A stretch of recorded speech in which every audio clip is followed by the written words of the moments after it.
remotely for the lab. So I that's the point at which I kind of re-engaged with this birding community and eventually as Dan was leaving, sort of took on this role as an eBird reviewer. And I should also mention that Reagan too is an eBird reviewer. Um, Ari, do you have anything you want to say? Introduce yourself anymore? Uh, no, I mean, I feel like I was gonna, if someone didn't point out that Reagan is also one of us, we work as a team, I think is important for folks who don't necessarily know where their checklists are going, as we yeet them into the void. But yeah, so I'm a journalist by training. I was also born and raised here in Little Rock, Arkansas, where I am speaking to y'all from. I've only really been birding in the state, like using eBird like this since about 2020. But it's been the eBird community has been a really great way to kind of reconnect with my roots here in this area and learn the birds kind of anew. But yeah, I'll give it back to you, Taylor. Cool. Yeah, so I have just like a few minutes of just kind of the what and why of eBird. And then we can certainly get into more kind of nitty-gritty stuff later. But this is actually something that I have slides for. So I'm going to share my screen real quick. Okay. Can everybody see what is eBird, why use it? All right.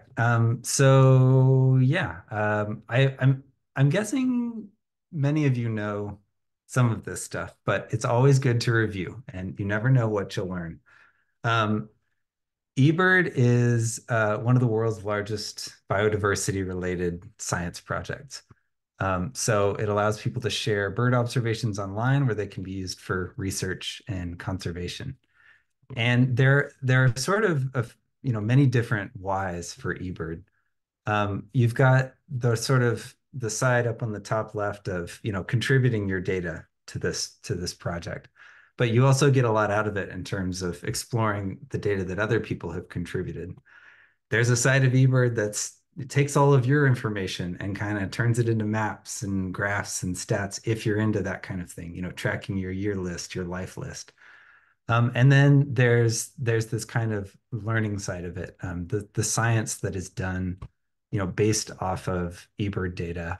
It teaches us about birds. So under the umbrella of this project, there's just a lot to learn about, the life history of birds and the sort of cutting edge information that we're generating about abundance and distribution as it's changing in real time.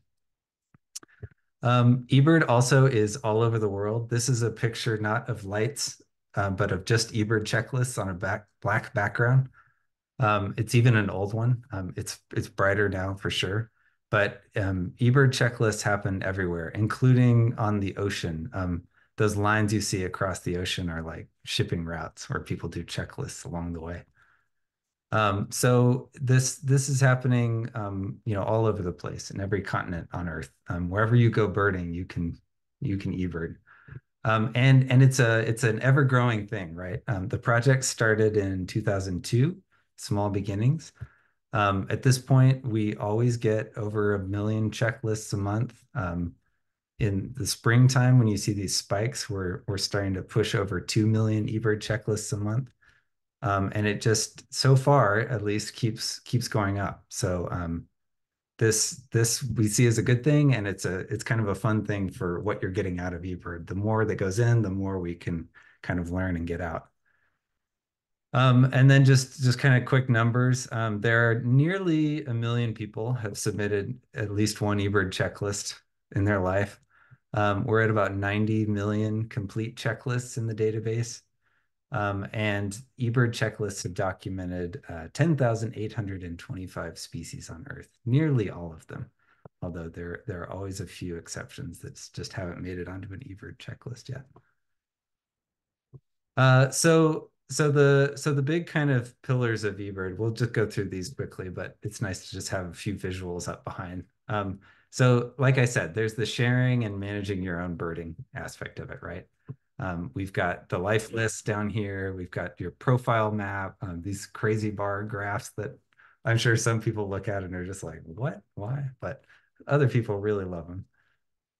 We've got the sort of exploring component, exploring places. You know, if you want to search for a country or a region or a place you're visiting, you can, see what's been seen there and look at eBird hotspots that have been set up, and really kind of dig into what to expect in a place.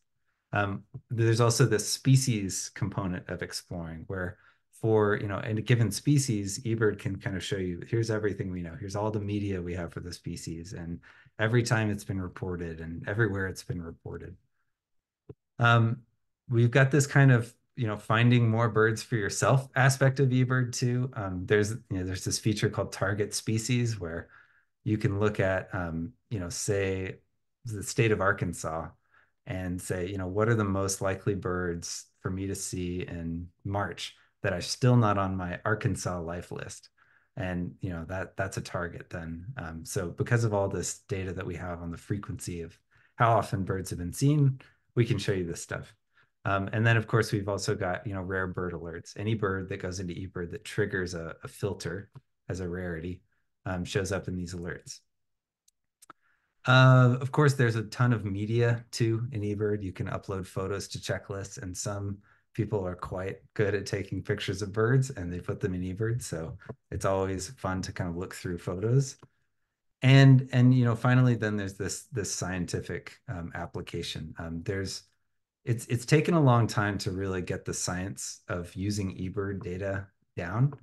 But I'd say in the last, 5 years, certainly since I've been at the lab, we've really started to generate data products that really get used for science. So there's an example we always use, that the U.S. Fish and Wildlife Service is now using data generated from eBird to cite suitable locations for wind farms based on their risk to bald eagles. That's something that eBird data is particularly good at because of its temporal resolution, right? It's, every week of the year, we can tell you the probability of a bald eagle being in a place. That's what they really wanted out of this data set that we were able to provide. And of course, there's a mobile app. So when you're out and about, you can enter eBird checklists. This thing is kind of optimized for data entry in the field. And of course, it's free. So all of eBird is funded by grants and donations to the lab of ornithology. So that's good, right? You don't pay your money, you pay in your data, your precious bird data going into this cool project that helps us learn more about birds. So that's my spiel about what is eBird.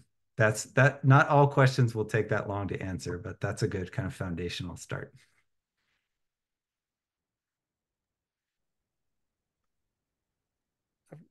Okay, thank you, Taylor. Ari, did you want to add anything or try and kind of figure out how we're doing this Q&A panel as we go a little bit? I've got a question maybe to throw in there, and this one could be Ari start us off with, and that is, so we've talked about, Taylor gave us a great introduction to eBird and why eBird. So what is the role of an eBird reviewer?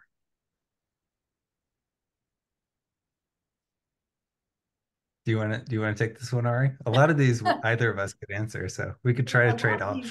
All three of us could answer, and I think are actively in talks amongst ourselves of, what does it mean for us to be a reviewer for this particular set of the community. So I guess I'll step back for just a second and say that, Taylor is, kind of spearheading the effort for the state as a whole. Reagan and I are very specifically in the central Arkansas area. So what that means for us in terms of reviewers is that whenever someone in our region submits a checklist in one of the counties that we're responsible for, that checklist kind of goes into the eBird database, and there are some just kind of like automatic filters that are set. The number, what species are we expecting to have in a given year or at a given time at a given location. or how many of those species are we expecting? So if at any point you submit a checklist where you get the one of the little rectangles, the orange rectangles with the R, that it's like, ooh, we need you to provide some more comments.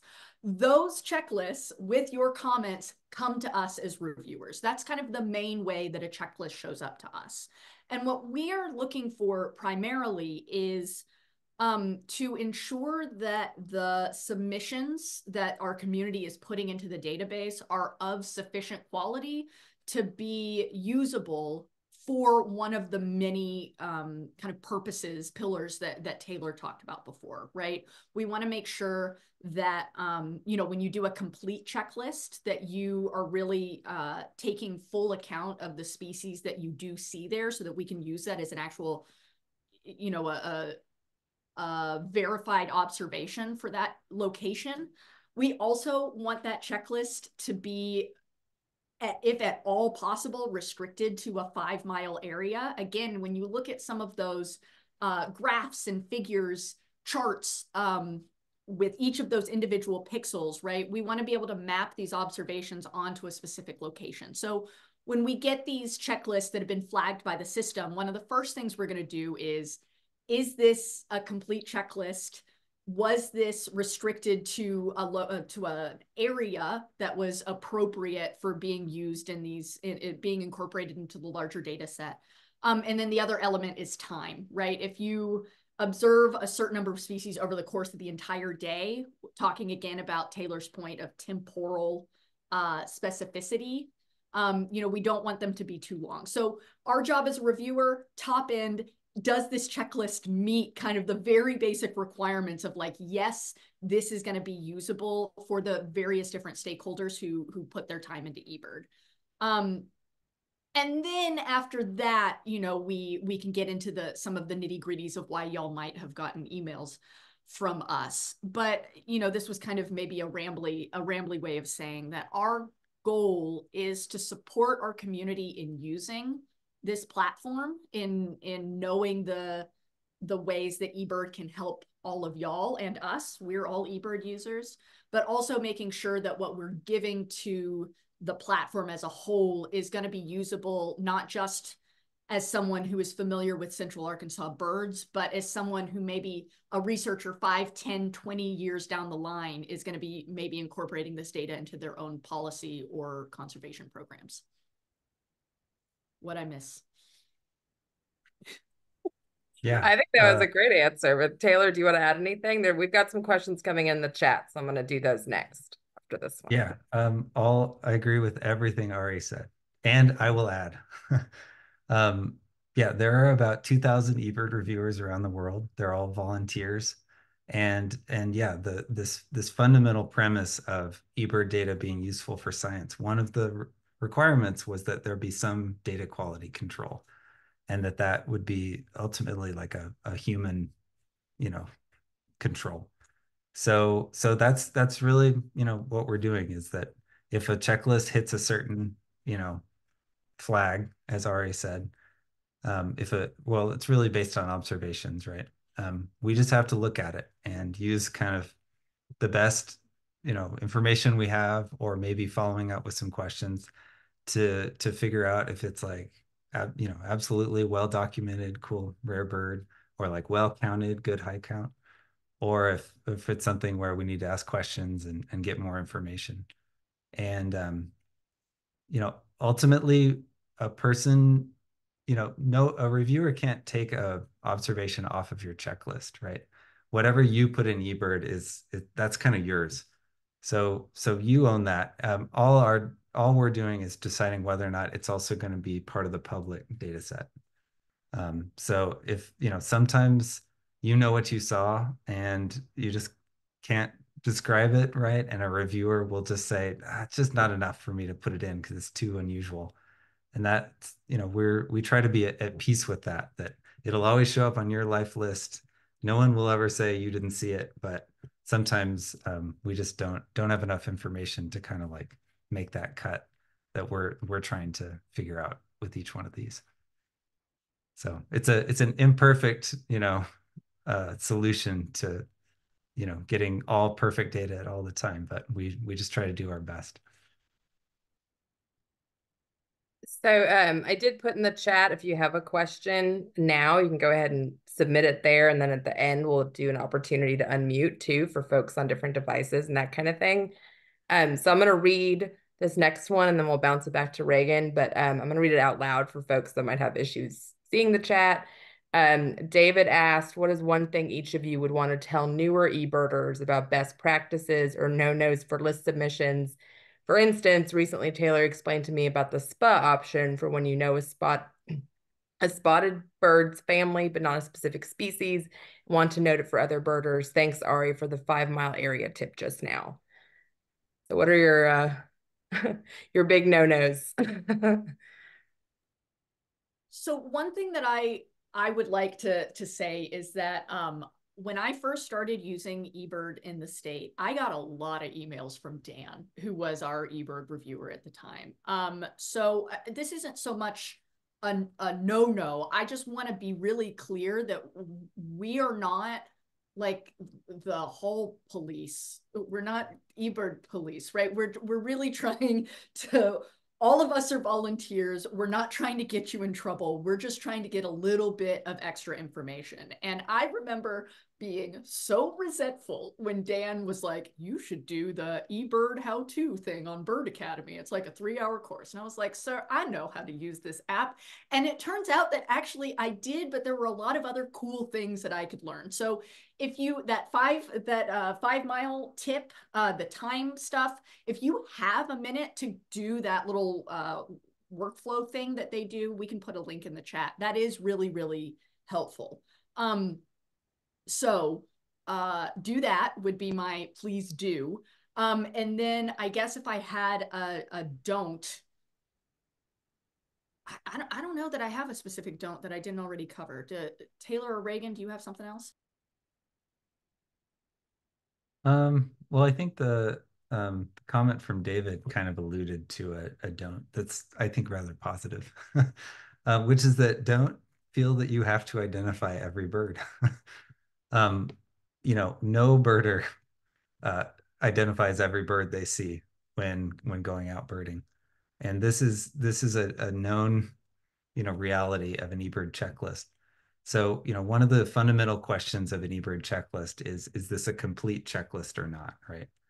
The idea of a complete checklist is really one of the like breakthrough things that made eBird really useful for science, because it gives us a sense of birds that were detected and birds that weren't, when you say that you really tried to write down every bird you saw.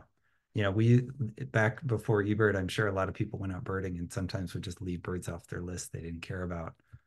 But this idea of really trying to say every bird I saw and try to, estimate the number, that's a complete checklist. And we know it doesn't mean that you're a pro and you can identify every single bird. It just means I did it to the best of my ability. And there's really a lot of statistical ways then we can go kind of look at, with enough data, we can still sort of make a prediction about whether or not a bird probably was present or not in a place, based on how many people observed it, not just whether or not you were the only one. So yeah, overall, you're just out there to kind of do your best. And there are, like was mentioned in the chat, there are options that aren't specific to a species. So if you see, I don't know, one of the classic ones is like dowitchers, short-billed dowitcher versus long-billed dowitcher. They're very hard to separate in the field. We do have an option that's just dowitcher SP, dowitcher species. That's totally fine. Or actually, for this one, I think it's actually short-billed / long-billed dowitcher. But as you start to look through kind of checklist options and search for these words, there's often sort of half, options for like, well, it's either this or this. Or if just, what general family it's in, say, New World warbler species, or sparrow species. There's even a bird species option. Peep spa is an option too. Yeah, peep. Yeah, if it's one of the little shorebirds, you can just say it was a peep. All those things are still valuable. Someday somebody might take all these checklists and just want to estimate total biomass of birds. and it doesn't matter what species they were. So it's still just saying kind of what you saw, how many.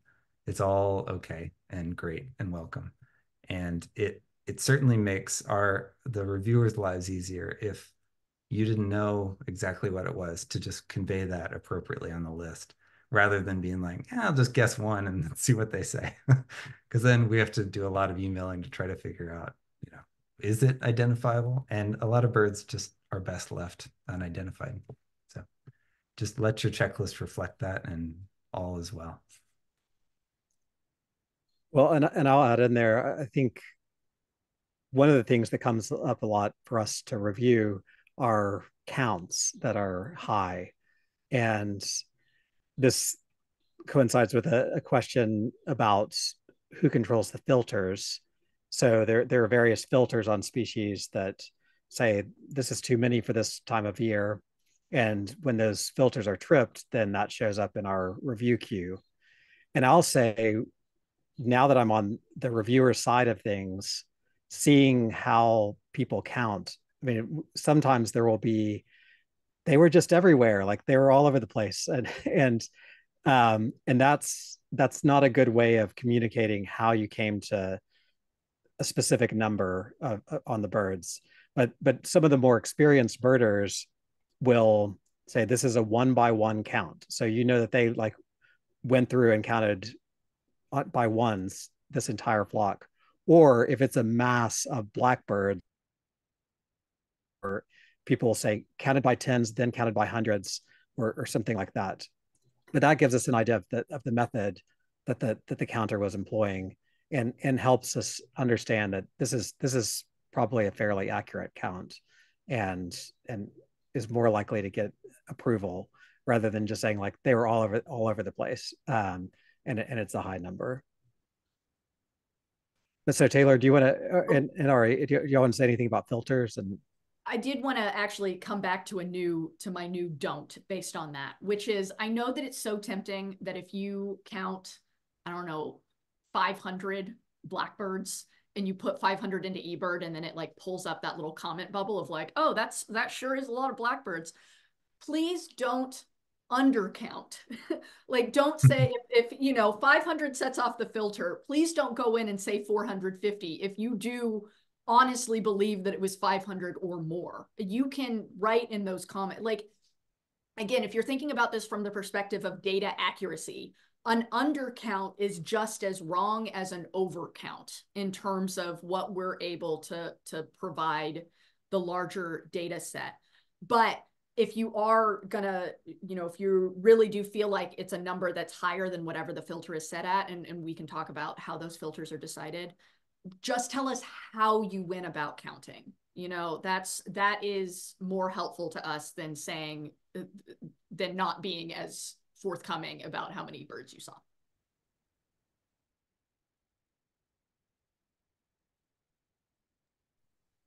There's a second part to that question too. So Heather was asking about the filters, and she was wondering if that's driven by eBird data. That I often hit a rare bird in North Central Arkansas for a species that isn't rare on the same day in Northwest Arkansas. So maybe a little bit more information about how those filters work, who sets them, and what that's based on. Yeah, I can take a stab at this one. So eBird filters are probably the scariest part of being a reviewer. Because as a reviewer, we're the ones that have access to those and can change them. They are sort of, when they were first set up around the world, they were done in a somewhat data-driven way, right? But it was a very rough calculation, and then eBird Central kind of asked local reviewers then to go in and fine tune them. And as a reviewer, you're basically meant to sort of always be kind of fiddling with these things, because the numbers of birds that we expect change over time. I will say that the Arkansas filters haven't been changed in a long time. Dan did a lot of work on them, I think, originally when he started, and it is so much work to work on all the filters for Arkansas. I might actually show you just what the filters look like just for one county. But I'm guessing that after he went through it the first time, he was like, I'm never messing with that again, unless somebody has a specific question. So so I am starting down this path of trying to decide, now that we're entering like the era of me being here, what are some filter changes that I'd like to see.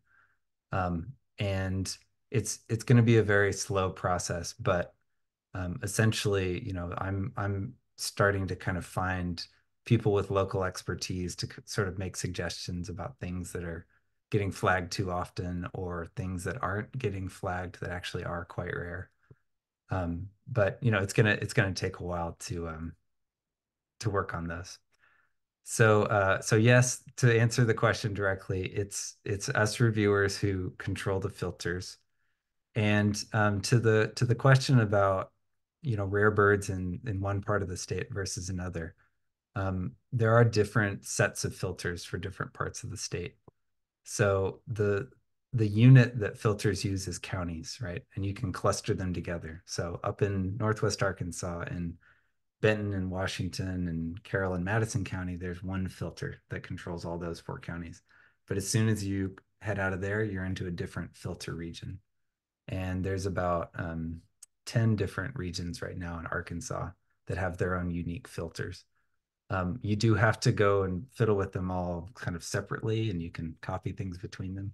But that's why sometimes you'll cross an arbitrary, boundary, and you'll hit slightly different numbers for those filters.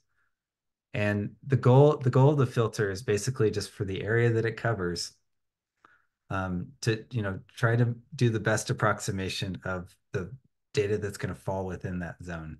So there are some regions where things are set a lot higher because of certain sites where there are just a lot more of one species than usual. And we do actually kind of, we're supposed to sort of weight those filters for that so that we're not just triggering rare bird alerts all the time because of this one place that gets birded a lot. I'm sure all of you have come across filters that you think, well, that's not rare, or like, oh, this number is totally normal. And I would invite you to sort of point those out and email us, and they will kind of go on the list because we can actually improve them as long as we've got enough information to decide what that number should be, and not just right now, but throughout the year, because we can change the number. There could be a different number. I think we can do up to 10 different segments for the year of what the different numbers should be for each species. And we should note too that I think recently folks may have gotten more of those kind of high count alerts than normal, partially because the Great Backyard Bird Count. Because that happens every year around the same time. We're really grateful that this brings a lot of new users to eBird. But it also means that we have to be more vigilant for possible discrepancies in the checklist. And so there is like this little window every year in February around the Great Backyard Bird Count when all of the filters are kind of we're being a little bit more careful than usual. So I know that I got a lot of comments that I was reviewing that were like, this is a totally normal number of this bird for this time of year. And it's like, we know, and thank you so much for letting us know. That was just because of the Great Backyard Bird Count. We've had a few questions around location, and that's another important issue in good eBirding. So it goes from what kind of data, is the data a data orphan, or and also more practically in our birding, is there a best practice for birding an area that has like Sarah gives an example, if there's a 14-mile long road that she splits into a couple of different areas, like what's the best way to do that? So how do we understand location data in eBird? Yeah. Well, I'll start by saying there's no right answer here, but it's like Ari mentioned at the beginning, there are best practices, right? So there are things that make the data more useful and things that make it less useful. But people are going to do what they're going to do. So, you know, the I guess the first thing that people kind of encounter with locations is hotspots versus like personal locations. Um, and there is a great benefit to using these existing hotspots because they're on little web pages and we can see the data that goes into them and compare it over time. So when you're birding in a place that really is well represented by a hotspot, then we always recommend you use the hotspot. But there are times where that just like doesn't quite work, and that's what personal locations are for.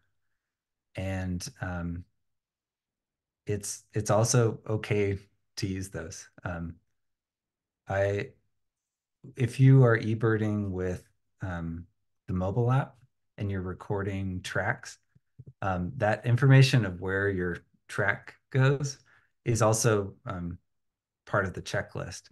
And actually, most of the science that the lab does with eBird checklists, they use that track location also when it's available to figure out actually where, in this big area you were. So,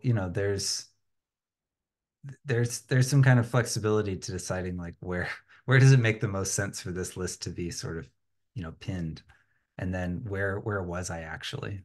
So I just think it's always good to point that out, that like where you really were if you're doing eBird mobile and recording tracks is well accounted for.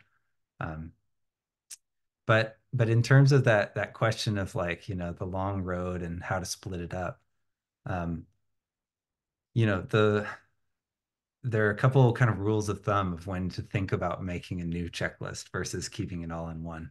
I know it's very common for people to do long distance birding and just put it all in one checklist. There's no rule against that, right? But there's a certain point where if that checklist becomes long enough, as a reviewer, we're asked to mark it as not public.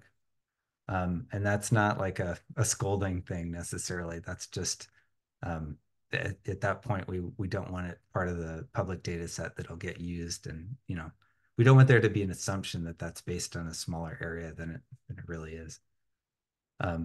So if you really want this data to be the most useful for the most different things, that rule of thumb of starting a new checklist every 3 hours or about every 5 miles is a really good kind of like thing to keep in your mind. 3 hours, 5 miles. And then the only other thing to think about is if you're really changing to a different like location or a different habitat type, it can be very valuable to make a new checklist. If you're in if you're going through the Ozarks and you're in kind of upland forested areas and you've got all these cool kind of breeding warblers and stuff, and then you head out onto the flatland, you should definitely think about starting a new checklist that represents that new habitat better. But these are all just kind of guidelines for making the checklists more useful. They're not hard, fast rules. I have a specific question about hotspots. There's one that I use down in England, but there's not much on the pond right now, so I bird around the pond. How far out should I go before I start another one? Usually it's like a couple of blocks from the pond. I do a big circle around it. Is that acceptable in terms of hot spotting? Otherwise, there won't be any checklist if I'm just looking at the water and there's nothing there. Yeah, that is how I assume, there are a lot of hotspots that are based on a pond, right? It's a good magnet for birds. I would say that basically all of them are somebody birding around the ponds, looking at the pond and also looking at the birds around them. So, wherever you are, when you're doing an eBird checklist, your job is to just record all the birds you can see or hear, right? You don't have to just look in one direction and not another.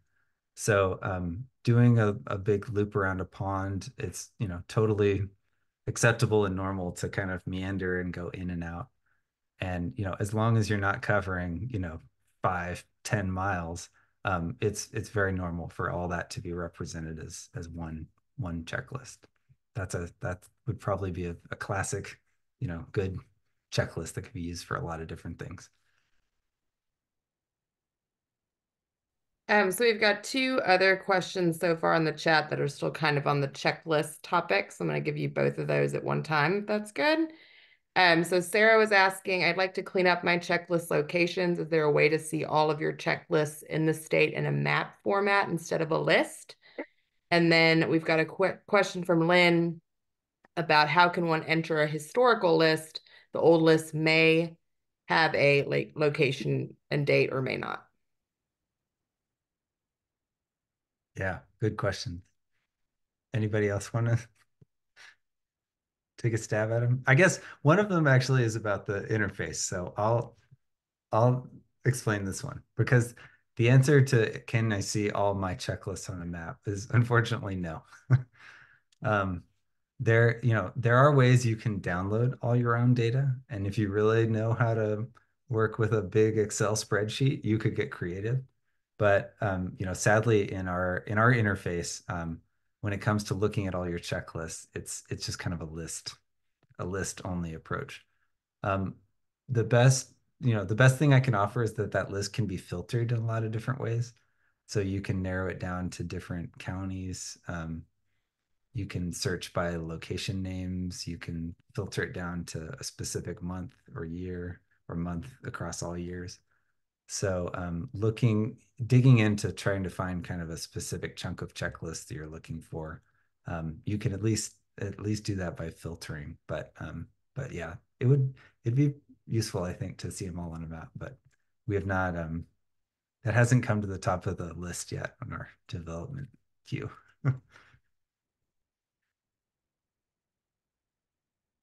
And then to the point of historical checklists, I think historical gets used in kind of two different ways. One of them being like, I went and did a birding outing and like have a list from that outing that I did on paper and not in eBird.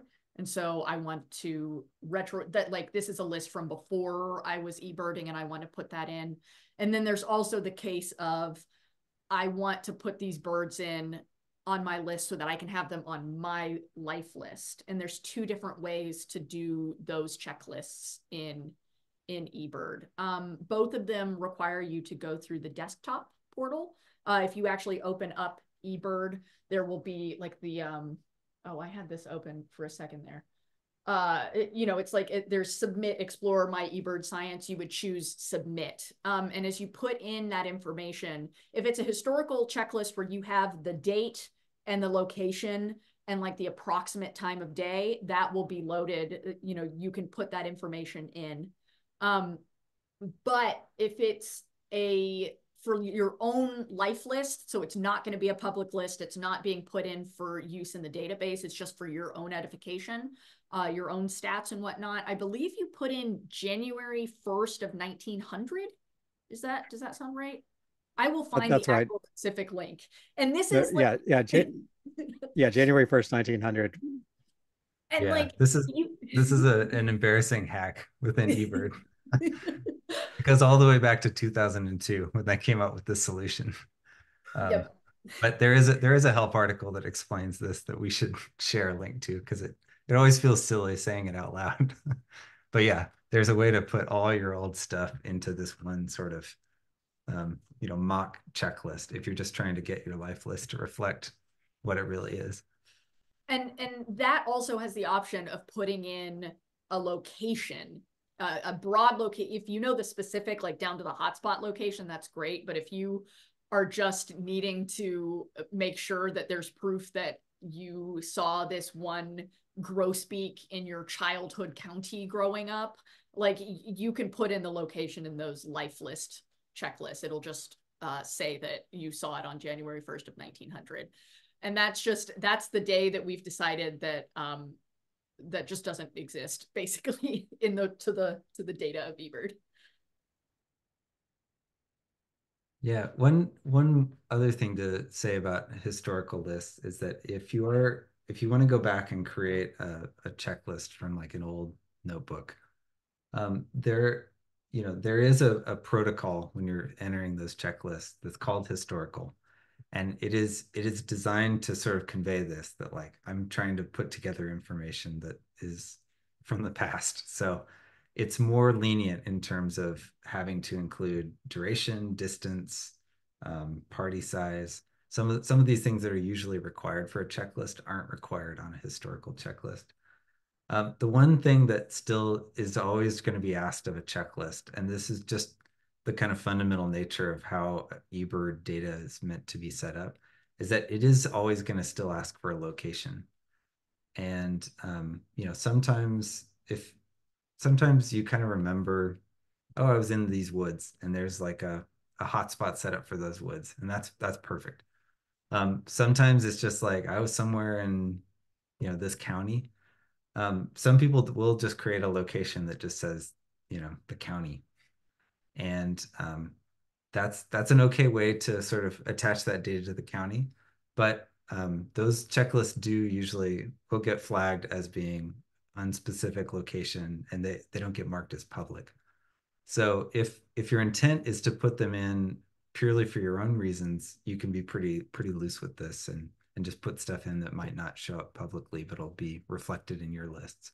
If your intent is to put it in the record to really be used as data, it really does need a location that's just close enough to a hotspot, a chunk of woods, a park area.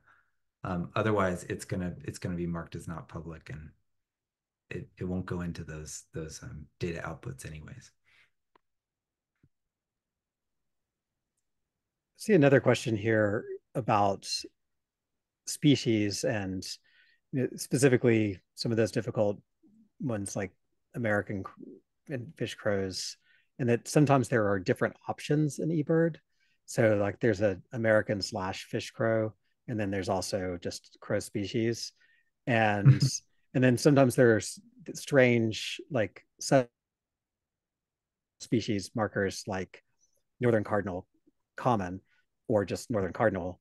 And I think we've run into this recently with some filters on subspecies with some subspecies that there's just one of that subspecies in Arkansas, but or even in North America, but there's an option to select the subspecies for those who are hoping for some future split or something. And so what's the best practice on those kinds of questions? How maybe there's not one answer to all of those, but Yeah, and now we're getting into the real thorny details of eBird checklisting. So those options are kind of related to filters, right? And they are, if there's problems there, they can be fixed by us changing the filters. So there definitely are discrepancies in Arkansas, I believe, specifically with the crow situation.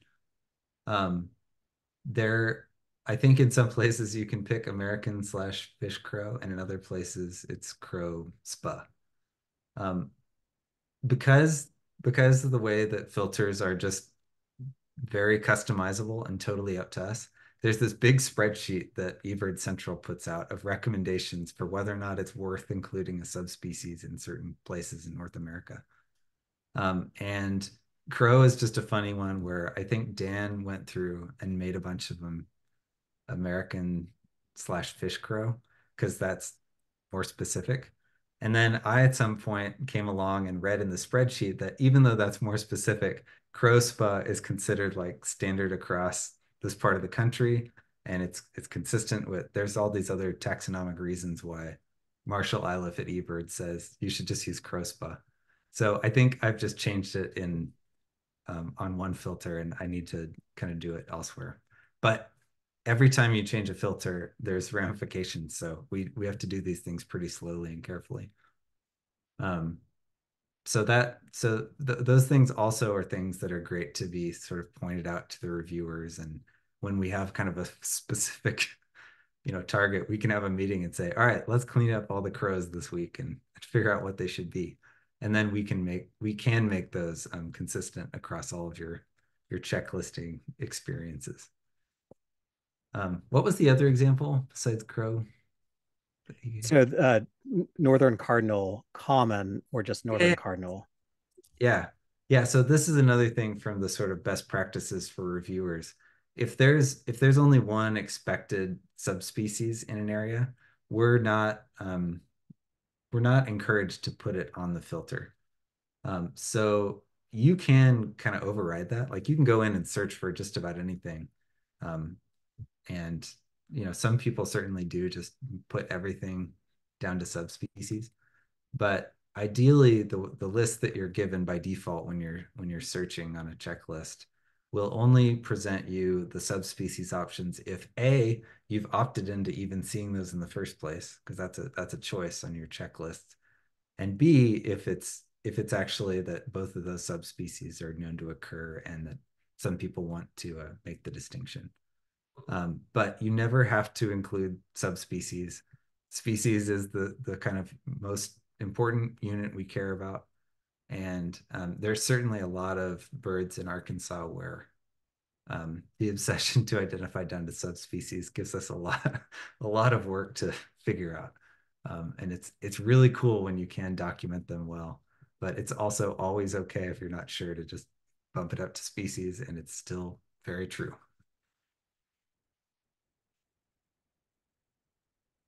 So we've got one question here from Dylan that I think is sort of on its own and can't be grouped in with some other stuff that's there now. She says, I know that the data is extremely important and I support that. Over the years, I've made attempts to use eBird and I usually hit a wall because it seems like there are multiple levels of knowledge I need simultaneously to use it, and I become frustrated. When I've tried to get help, it turns into a language I don't understand. Where can I find the kindergarten version? You just mentioned a 3-hour tutorial. Can't remember the last time I had a block of time that long. I hear that loud and clear. And then Ari also shared a shorter course there, or a breakdown of that 3-hour course.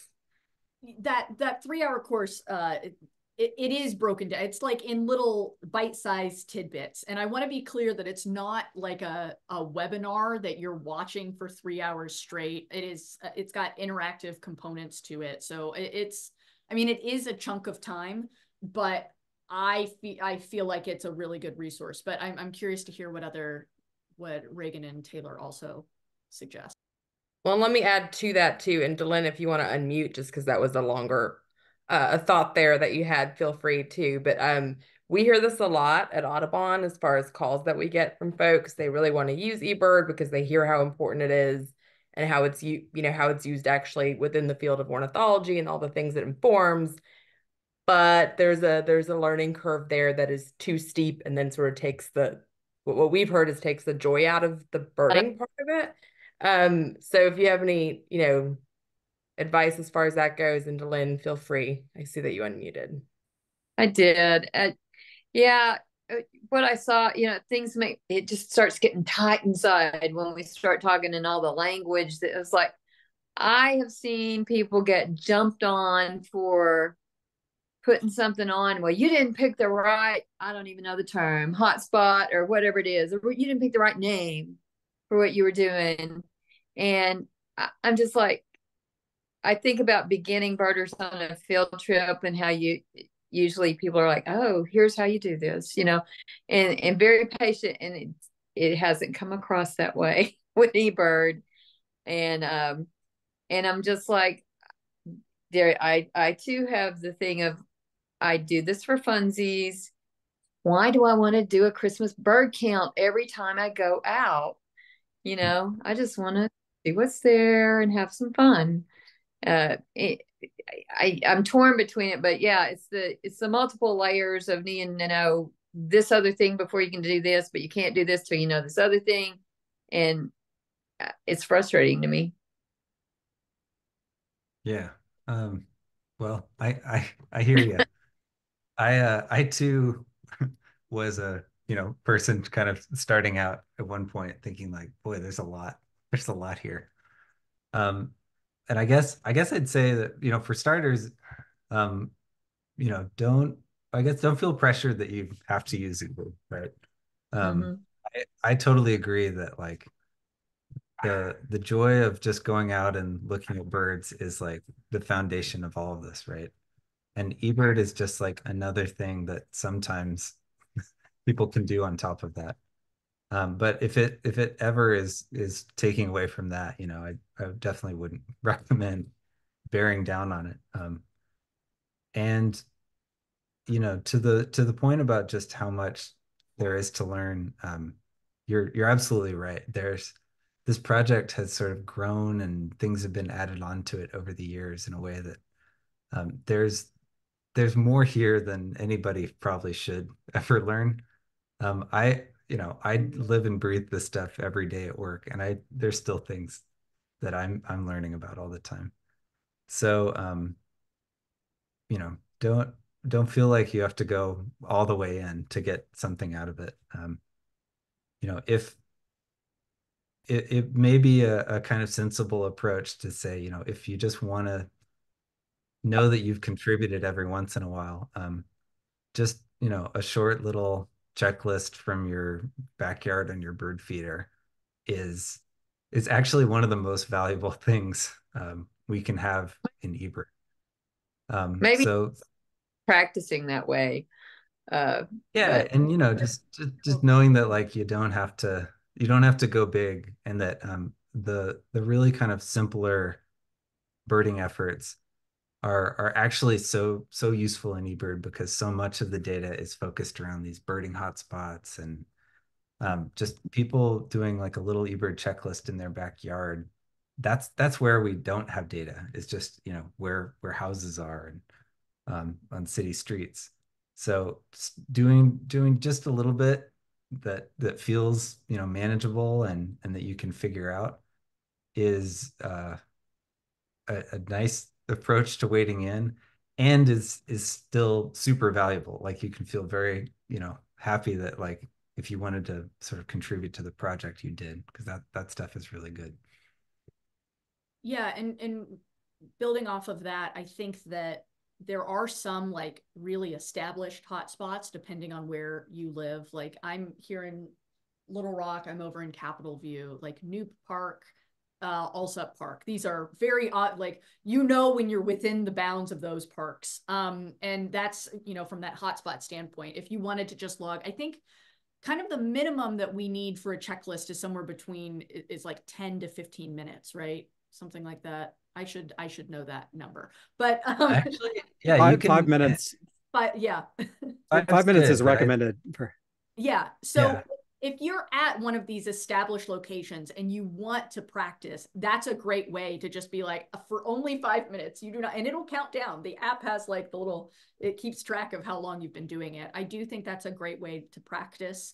If you do decide that you want to like level up, and this is, for Dylan or anyone else who's on the call thinking about this, there is a way to make a personal hotspot. So if you're getting the emails on the target for your target list and whatnot, and it's like, this bird was observed at Shyman Home, which I used to get a lot in my emails. That's because a personal hotspot was set up for that person's yard. So I'm not saying that you should start out by like going into the app and trying to make your own hotspot, but there are ways to make this accessible so that you're using the app in the or logging checklists in the context that actually makes sense for when you are naturally birding. And I will also say that I don't log a checklist every time I go birding. It's because I feel like it's it puts me into a particular kind of birding that for me has added the challenge in field ID. I enjoy that. Like when I'm logging the checklist, I feel like I'm paying a little bit extra closer attention because the birds that I'm observing, I'm recognizing as like, I am the eyes and ears of some larger scientific project that I might not ever be able to communicate with the researcher in person, but I want to do my due diligence to make sure that I am accurately representing what's around me. And I feel like that's a fun thing sometimes, but not always. So please do not, as Taylor said, do not feel like you always have to be logging checklists. And I want to be mindful of everyone's time, and I know we're coming up on the hour, but Patty asked a really good question that might be a good closer for us, which is about sharing checklist and also the number of people in your party, because I think those are related in some ways. And I'll just give a personal anecdote of I would go birding sometimes with my young daughters, and I would just count it as like one observer because they weren't, actively birding. But Dan was like, you need to include everyone who was like with you. And and then one time I was out and like one of my daughters was just like, because Dan was like, it affects your observations. And so one time one of my young daughters was just like, what's that bird? And it was a white-winged dove. So it was a rare bird, but and so she was having an impact on my list. And even though she did have binoculars around her neck and wasn't trying to actively bird. So but about the sharing checklist, can y'all just say a quick word about that? Yeah, so the if you're birding in a group, it is recommended that you write the number of people you're with, but also if a few different people in that group want that checklist to be a part of their account, there is this feature that we call sharing that basically just copies that list into different people's eBird accounts. When you do that, the we understand that they're all connected to this one like effort that was out there. So the value that was mentioned in the chat of doing that versus you submitting 3 separate checklists, that's true. That's a sort of best practice of eBird that nominate one person to make the checklist and then have them share that to the other accounts. The other thing I'll say about sharing that kind of gets to Delenn's question is this is a great way to contribute to eBird without having to mess around with interface at all. I lead field trips and we go out with like 20 or 30 people and I do the checklist, but everybody's helping me get birds on it. And then I send it to them and it all ends up in their accounts. So I think if you're just like, man, this is annoying, I think a great way to contribute to eBird would be find some friends and make sure one of them is comfortable submitting a checklist and say, all right, that's your job. And I'm just going to help find birds. And you're eBirding then. So that's a totally great way to eBird in a group setting, and sharing this feature we call sharing is the way to kind of tie all that together. Yeah, if you've got someone on the younger end of things who's really into Pokemon Go, it's a real easy sell to get one of the Pokemon Go kids to do the checklist, which is one of the ways I got into this. Well, Taylor and Ari, thank you so much for sharing your eBird wisdom. And I know that we have probably more questions, but time is finite, so we will leave it at that. And I also want to just give a plug. I think Uta, you are leading at the Arkansas Audubon Society meeting. You're doing an eBird specific trip, right, or something like that. Saw the list Well, of I field think trips for that that. actually remains to be seen. Okay. So I'm doing a presentation on the Audubon Migratory Bird Explorer, Bird Migration Explorer, excuse me. And we may tag on an eBird piece there. I think it's still ironing out all the details. But Taylor and Reagan and Ari, if you feel comfortable and want to put your emails in the chat. I know Taylor and Reagan you did above, and I can copy and paste those. But maybe if there's other questions that didn't get answered, maybe that's an appropriate way to continue that conversation for folks that have some remaining questions that we didn't get to. And I also forgot to mention at the top that I know some of I'm looking at the participants list. I know some of y'all from the Master Naturalists. I also volunteer quite a bit with the Arkansas Master Naturalist group.